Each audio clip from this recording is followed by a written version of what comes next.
Esto dice el Señor de los ejércitos: vendrán pueblos y habitantes de muchas ciudades, y los habitantes de una ciudad irán a ver a los de la otra y les dirán: vayamos a orar ante el Señor y a implorar la ayuda del Señor de los ejércitos. Yo también voy. Y vendrán numerosos pueblos y naciones poderosas a orar ante el Señor Dios en Jerusalén y a implorar su protección.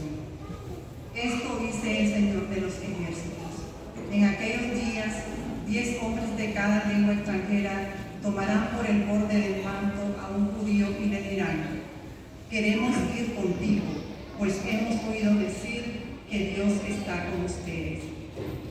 Palabra de Dios.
Cuando ya se acercaba el tiempo en que tenía que salir de este mundo, Jesús tomó la firme determinación de emprender el viaje a Jerusalén.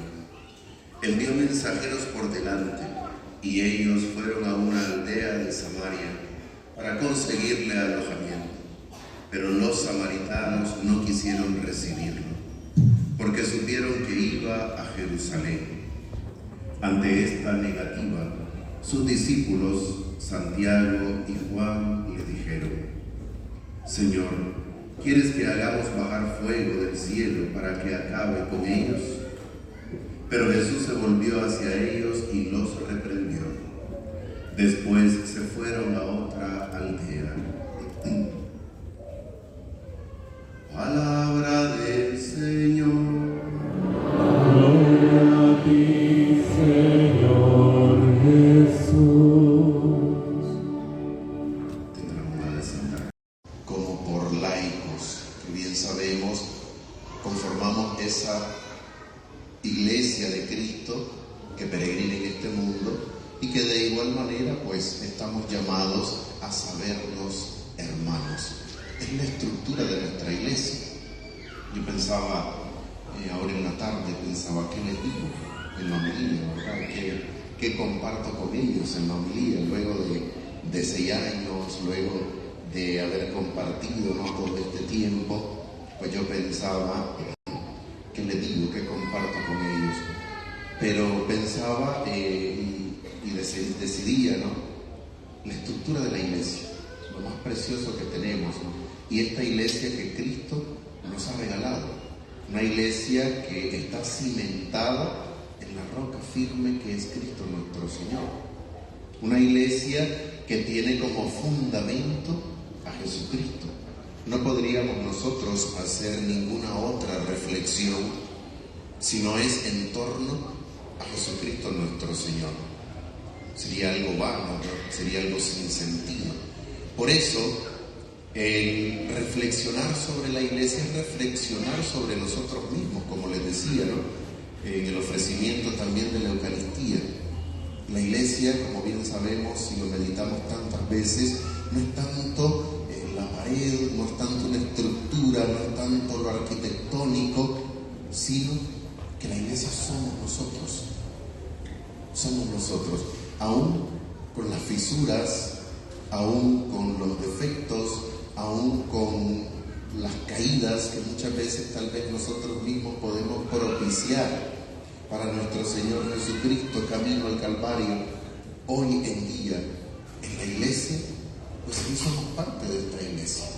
En esa fragilidad humana somos parte porque Cristo lo ha querido así y porque Jesús nuestro Señor nos ha incluido en esta iglesia, en este don maravilloso. Algunos llaman a la iglesia, ¿no?, como sacramento. La iglesia es ese sacramento de salvación, ese sacramento en el cual pues el Señor nos santifica. Y en este contexto de celebración franciscana, en este contexto en el que celebramos, veneramos, reflexionamos también sobre la vida de este gran santo, Francisco de Asís. Sin duda alguna, pues, el pensar en la iglesia es pensar también desde una óptica franciscana en el amor tan grande que Francisco de Asís tuvo a la iglesia. E incluso, aun cuando en un primer momento no se aceptaba esa propuesta de estilo de vida que él hacía, ese estilo de vida franciscana que hoy ya está tan arraigado, ¿no?, luego de tantos siglos, ¿no?, del siglo XIII hasta nuestro tiempo. Entonces, es ahí en donde también nosotros nos sabemos parte de esta iglesia. Una iglesia que es ese nuevo pueblo de Dios. Una iglesia que, repito, está cimentada en Cristo y tiene su origen en Cristo. Una iglesia que se proyecta también hacia Cristo, principio y fin de la historia.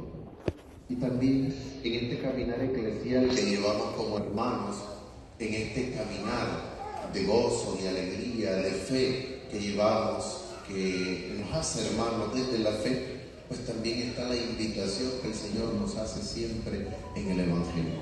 Y es la invitación a esa primera vocación que nosotros los cristianos tenemos, a ese primer llamado que Jesús nos hace, y es a la santidad. Aún en lo complejo, aún en lo difícil, aún en esas realidades que pareciera no nos dejan alcanzar esa santidad, ahí el Señor nos invita a ello.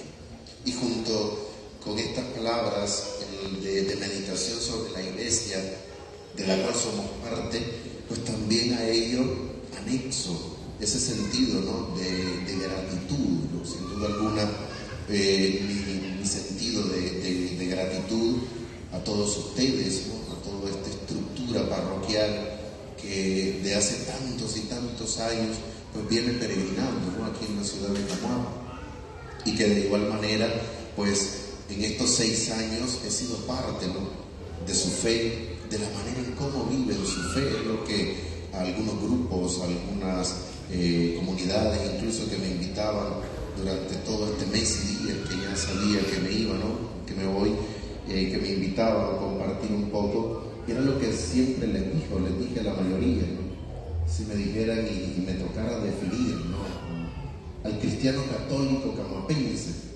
yo les decía, son personas de fe, son creyentes. Son personas de fe, son creyentes, llenos de fervor también, y de una manera muy particular de vivir y de manifestar la fe, sin duda alguna, de vivir y de manifestar esa fe. Y eso es lo que nos sostiene en nuestro camino. No podemos nosotros desfallecer en este camino, pero sí les digo también que son admirables en la manera en cómo viven su fe.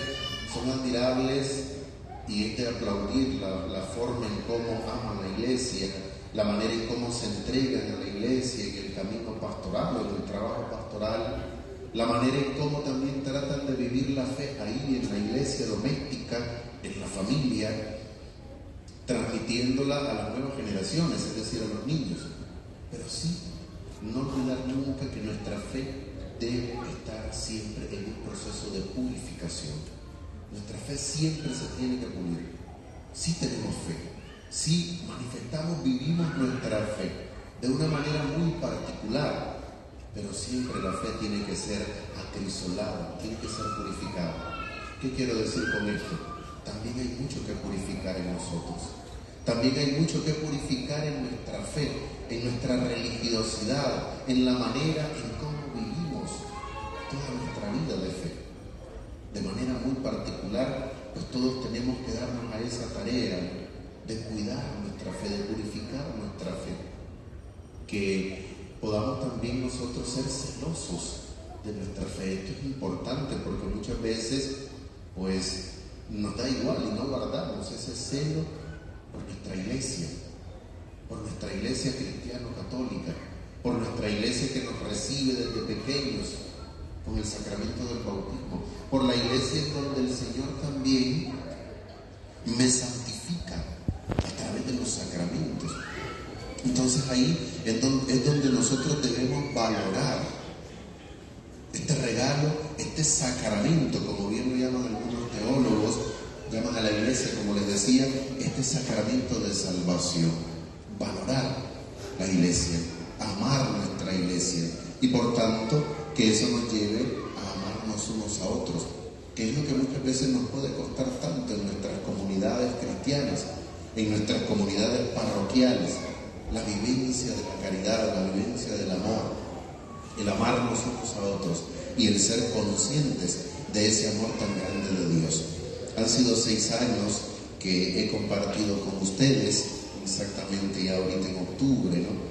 Y de igual manera, pues yo creo que he aprendido tanto de ustedes, ¿no? Les decía, alguien aprendí y comencé